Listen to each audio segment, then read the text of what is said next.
Welcome everyone, welcome to SST College of Arts and Commerce. We all welcome you to SST Edupedia, a place where you will find all the videos related to your subjects as well as your standard.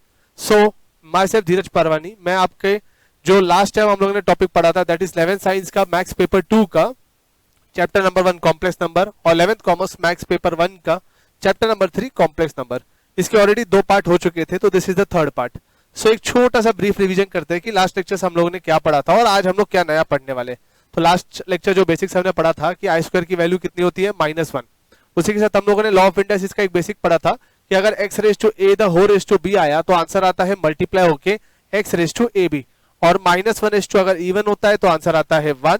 Even numbers होते हैं जिसके last units place पे 0, 2, 4, 6, 8 आते हैं, वैसे numbers को कहते हैं इवन. और वही अगर -1 रेज टू ऑड आया तो आंसर आता है -1. ऑड मतलब वही यूनिट्स प्लेस पे अगर नंबर्स आते हैं 1, 3, 5, 7, 9 तो ऐसे नंबर्स को कहते हैं ऑड नंबर्स. उसी के ऊपर हम लोगों ने एक्सरसाइज 1.1 का क्वेश्चन नंबर 7 का सम सॉल्व किए थे कुछ, जिसमें से एक सम मैं आपको रिवाइज करा रहा हूं और उसके बाद एक और यही कैटेगरी का सम करके हम लोग नेक्स्ट कैटेगरी स्टार्ट करेंगे. तो ये सम था कि evaluate the following complex number that is i raise to 30 plus i raise to 40 plus i raise to 50 plus i raise to 60. तो इसको इवैल्यूएट करना है. तो आई रेज टू 30 को हम लोगों ने लिखा था आई स्क्वायर. मेरे पास याद होगा आपको, तो बोला था मैंने मेरे पास सिर्फ और सिर्फ एक ही value that is I square की वैल्यू. तो यहाँ पे मैं हर जगह I square I square I square लिख दूंगा. जैसे अंदर आई स्क्वायर आ जाता है वहां पे आता है 30 डिवाइड बाई 2, क्योंकि पावर अंदर मैंने 2 लिया है. तो 30 डिवाइड बाई 2 आंसर आएगा 15. वही 40 डिवाइड बाई 2 आंसर आता है 20. 50 डिवाइड बाई 2 आंसर आता है 25 एंड लास्ट में 60 डिवाइड बाई 2 आंसर आता है 30. उसके बाद आई स्क्वायर की वैल्यू मैंने पुटअप की थी. आई स्क्वायर की वैल्यू है -1, तो ये हो गया -1:30 प्लस -1:20 -1:25 -1:30. वो स्टेप आप स्किप भी कर सकते हो. डायरेक्टली हम लोगों ने इसके बाद इवन ऑड पहचाना था. तो इवन ऑड अगर आप 15 देखोगे तो ये ऑड है, तो आंसर आ गया -1. वही अगर आप 20 देखोगे तो इवन है, आंसर आ गया +1. 25 ऑड -1, 30 इवन, तो आंसर इज +1. तो आंसर टोटली अगर आप कैलकुलेट करते हो तो -1 + 1 कैंसिल हो गया 0, -1 + 1 कैंसिल हो गया 0, तो फाइनल आंसर इज 0. तो इसी को हम लोगों ने लास्ट लेक्चर किया था. अगर आप लोगों ने नहीं देखा होगा वो लेक्चर्स तो प्लीज एक बार देख लीजिए ताकि आपको ये लेक्चर अच्छे से समझ में आए. एक्सरसाइज 1.1 आगे एक और क्वेश्चन नंबर 12 है. आप लोगों को बाकी सारे सम्स खुद से करने हैं, तो प्लीज ध्यान से इसको समझ लीजिए. 1 + i raised to 10 show that 1 + i raised to 10 + i raised to 100 minus i raised to 1000 is equals to 0. तो मुझे ये प्रूव करना है कि ये वैल्यू इक्वल्स टू 0 है. तो मैं LHS ले लेता हूँ. LHS है 1 + i raised to 10 + i raised to 100 minus i raised to 1000. पर मुझे इतने सारे i की वैल्यू मालूम नहीं, मुझे सिर्फ और सिर्फ एक ही i स्क्वायर की वैल्यू मालूम है. तो उसी हिसाब से लिखूंगा. तो 1 वैसे ही रहेगा. i raised to 10 को लिखूंगा i square, i raised to 100 की जगह पे भी आएगा i square, i raised to 1000 के जगह पे भी आएगा i square. i raised to 10 की जगह पे जब भी मैंने i स्क्वायर लिखा तो हो गया 10 डिवाइड बाई 2 दैट इज 5. 100 की जगह पे लिखा 2 तो 100 डिवाइड बाई 2 दैट इज 50. 1000 की जगह पे लिखा 2 तो 1000 डिवाइड बाई 2 दैट इज 500. उसके बाद आई स्क्वायर की वैल्यू पुटअप करो या फिर आप डायरेक्टली भी सॉल्व कर सकते हैं इवन और पहचान के. तो 1 वैसे ही रहेगा. आई स्क्वायर इज टू 5 ये हो गया आप लोगों का 5 दैट इज ऑड, तो -1 आ गया. आई स्क्वायर इज टू 50 ये हो गया आपका इवन, तो आंसर आ गया +1. माइनस वैसे ही रहेगा. आई स्क्वायर इज टू 500 ये इवन होता है तो आंसर आता है 1. कुछ कुछ बच्चों को डाउट होता है सर बाहर माइनस को प्लस क्यों नहीं लिखा. बच्चा वो माइनस जो है वो क्वेश्चन की साइन है, वो हमारे आई स्क्वायर के वजह से नहीं आया है, वो पहले से क्वेश्चन में दिया हुआ है. इनकेस अगर आई स्क्वायर इज टू 515 होता तो वो ऑड होता तो वहां पे -1 आता, तो बाहर का माइनस और अंदर का माइनस कंबाइन होकर प्लस हो जाता. बट इस बार ऐसा केस नहीं है, इवन आया तो उसका सिर्फ वैल्यू 1 और ये बाहर ऑलरेडी माइनस था. तो आंसर फाइनल होता है 1 - 1 cancel, 1 - 1 cancel. Final answer is 0 which is required which is equals to RHS. Hopefully आपको ये सब समझा होगा अच्छे से. अभी हम लोगों ने नेक्स्ट एक्सरसाइज का सम्स कर मतलब यही एक्सरसाइज के नेक्स्ट टाइप का करते हैं. इसमें अगर आपने ऑब्जर्व किया होगा, अगर आप में से किसी ने ट्राई किया होगा तो कुछ सम्स आपको नहीं आ रहे होंगे हमारे लॉजिक से. इसका एक रीजन है, जब भी आप किसी भी नंबर को उसका जब भी पावर ऑड होता है या पावर 2 से डिवाइड नहीं होता है, ऐसे नंबर्स को जब भी आप स्प्लिट करने की कोशिश करोगे तो पॉइंट में आता है. और पॉइंट में इवन या ऑड आप डिसाइड नहीं कर सकते. इवन और odd is defined only and only for whole numbers. तो होल नंबर्स में पॉइंट अलाउड नहीं है. तो ऐसे केसेस में क्या करना है, तो एक एग्जांपल लेते हैं 3 दोस्तों का, राम, श्याम और कालू.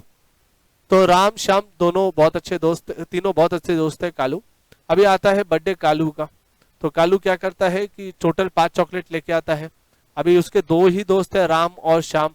तो क्या होता है कि कालू आएगा वहां पे चॉकलेट्स लेके, उसके हाथ में टोटल 5 चॉकलेट है।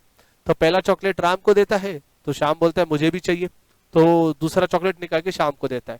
अभी अगर आप ऑब्जर्व करोगे तो राम और श्याम के पास एक एक चॉकलेट हो गया, कालू के पास 3 बचा। उसी तरीके से एक और चॉकलेट कालू राम को देता है, तो श्याम भी मांग लेता है वापस, तो श्याम को वापस एक और चॉकलेट मिल जाता है, तो टोटल अभी तक 4। अभी ऐसा हो गया कि एक ही चॉकलेट पड़ा है उसके पास, वो हाफ कर नहीं सकता, जैसे हमारा वाला केस से हाफ हो नहीं सकता। तो वो क्या करेगा, तो उसके पास 2 ऑप्शन, इधर एक और चॉकलेट वो लेके आके दे या एक चॉकलेट अपने जेब में रखे। तो बेनिफिशियल क्या रहेगा, एक चॉकलेट जेब में रखे, क्योंकि दोनों को 2-2 तो मिल चुका है। तो यही कंसेप्ट यहाँ पे यूज करेंगे हम लोग। अगर आपको i⁵ एग्जाम्पल i⁵23 इसका वैल्यू आपको निकालना है, तो आप i⁵23 में से एक चॉकलेट अलग कर दीजिए, यानी i एक अलग कर दीजिए, तो एक i अलग हो जाएगा, तो बाकी कितने बचेंगे 22। ये बात याद रखिए कि जब भी मल्टीप्लीकेशन होता है 2 नंबर्स के बीच में, तो पावर हमेशा ऐड होता है, पावर हमेशा ऐड होता है। मतलब अगर आप i⁵1 इंटू i⁵22 करोगे तो ही वो पावर ऐड होगा। अगर आप i⁵1 प्लस i⁵22 करने जाओगे तो ऐड नहीं होता है, वहां से कॉमन निकाला जाता है। तो इस बात को ध्यान से समझ के रखिए कि पावर में कभी भी कुछ भी काम होगा तो सिर्फ मल्टीप्लाई और डिवाइड में ही हो सकता है, एडिशन और सब्ट्रैक्शन में वो काम अलाउड नहीं है। तो इसी लॉजिक को हम लोग अपने इसमें यूज करते हैं। तो हम लोग इसको एक शॉर्टकट देंगे कि जब भी 2 से डिवाइड नहीं होगा तो हम लोग एक चॉकलेट अलग करेंगे हमेशा। तो आइए स्टार्ट करते हैं। Exercise 1.1 question number 7, find the first sum, find the value of i⁵35। तो i⁵35 का वैल्यू निकालने के लिए अगर आप ऑब्जर्व करोगे तो ये 2 से डिवाइड नहीं होता है, तो क्या करूंगा, एक चॉकलेट अलग, जैसे एक चॉकलेट अलग किया तो बाकी बचते i⁵34। तो i⁵1 को i लिखता हूं और i⁵34 को स्प्लिट अप करता हूं, तो i⁵34 को लिख सकते हैं i² the whole raise to 17। i² का वैल्यू आप सबको मालूम है, i² का वैल्यू इज -1, तो इट इज -1 रेज़ टू 17। उसी के साथ 1 इंटू -1:17, ये हम लोग चेक करते हैं इवन है कि ऑड है, तो 7 आ गया पीछे, तो देयरफॉर इट इज ऑड, तो उसका आंसर आता है -1। देयरफॉर फाइनल बचता है i into -1 that is equals to -i, i into -1 that is equals to -i, यानी i⁵35 का आंसर इज -i। इसी तरीके से आपको कुछ और सम्स भी है, i⁵63, i⁵67 है, ऐसे वाले सम्स प्लीज आप ट्राई कर सकते हैं। एक और मैं सम आपको करा रहा हूँ, कंपाउंडेड सम है। कंपाउंडेड मतलब उसके अंदर बहुत सारे i के वैल्यूज आपको निकालने हैं। तो क्वेश्चन नंबर 9 का फर्स्ट वन मैं करा रहा हूँ, सेकंड वन आप होमवर्क कर लेना। i⁵49, i⁵68, i⁵89, i⁵110। यहाँ पे अगर आप ऑब्जर्व करोगे बच्चा लोगों, तो यहाँ पे मिक्स है। यहाँ पे वो नंबर्स भी है जो 2 से डिवाइड भी होते हैं और ये नंबर्स भी है जो 2 से डिवाइड नहीं होते। तो पहले मैं ये डायग्नोस करूंगा कि कौन से नंबर्स 2 से डिवाइड होते हैं और कौन से 2 से डिवाइड नहीं होते। तो अगर आप देखोगे पहला जो नंबर है i⁵49 वो 2 से डिवाइड नहीं होता है, i⁵68 2 से डिवाइड होता है, i⁵89 2 से डिवाइड नहीं होता है, i⁵110 2 से डिवाइड होता है। तो जो 2 से डिवाइड होता है उसको वैसे ही रहने दीजिए, जो 2 से डिवाइड नहीं होता है उसमें एक चॉकलेट अलग कर दीजिए।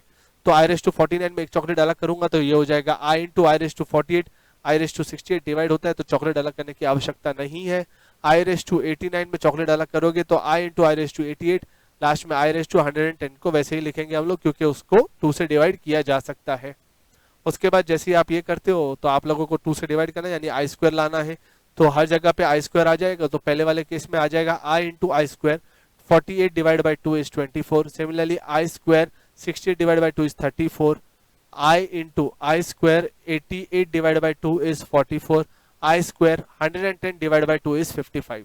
नेक्स्ट में जैसे आप करते थे i² की वैल्यू पुटअप की जाएगी -1 या +1, या फिर डायरेक्ट आप इसका स्टेप कर सकते हो और सम को लंबा नहीं करके हम लोग डायरेक्ट इवन ऑड चेक करते हैं। तो i इंटू 24 अगर आप देखोगे तो वो इवन हो जाता है, तो उसका आंसर आ जाता है 1। 34 अगेन इट इज इवन, तो आंसर आ जाता है +1। 44 अगेन इट इज इवन, तो उधर आंसर आएगा i into 1, and 55 it is odd, तो आंसर आएगा -1। देयरफॉर i इंटू 1 पहले मल्टीप्लाई किया जाता है, सो i into 1 is i +1, i into 1 is i -1, तो 1 और -1 कैंसिल हो जाता है, बचता है i plus i। Therefore final answer is 2i। Hopefully आपको ये भी सम समझा होगा। अभी इसके साथ एक और सम है जो इन्हीं कैटेगरीज में आता है। क्वेश्चन नंबर 5 मैं करा रहा हूं, ठीक है, बाकी 6 आप कर लेना। क्वेश्चन नंबर 5 यहाँ पे show that -1 plus √3i the whole cube is a real number. तो यहाँ पे ये वाले सम को करने के लिए मैं थोड़ा सा ऑर्डर चेंज करता हूँ, √3i को पहले लेता हूँ, -1 को बाद में। तो यहाँ पे आप देख सकते हैं ये हो जाएगा √3i -1 द होल क्यूब। अगर आप यहाँ पे ऑब्जर्व करेंगे तो यहाँ पे a minus B the whole cube की फॉर्मूला लगेगी। तो a minus B the whole cube की फॉर्मूला हम लोग ने बचपन में पढ़ी थी, मैं आपको एक रिवीजन दे देता हूँ। a minus B the whole cube is a cube minus 3a square b plus 3ab square minus b cube. यहाँ पे आप लोगों को अगर कंपेयर करोगे तो a का वैल्यू हो जाता है √3i, b का वैल्यू हो जाता है 1। ध्यान से देखना कि माइनस मत लेना, बहुत सारे बच्चे b का वैल्यू -1 लेते, माइनस ऑलरेडी मैंने कंसिडरेशन में ले लिया है तो आप प्लीज मत लेना। सो यहाँ पे फॉर्मूलाज पुट अप करते हैं तो a का क्यूब हो जाएगा √3i the whole cube minus 3 into a का square √3i the whole square into b का value that is 1 plus 3 into a that is 3√3i into b square that is 1 square minus 1 cube.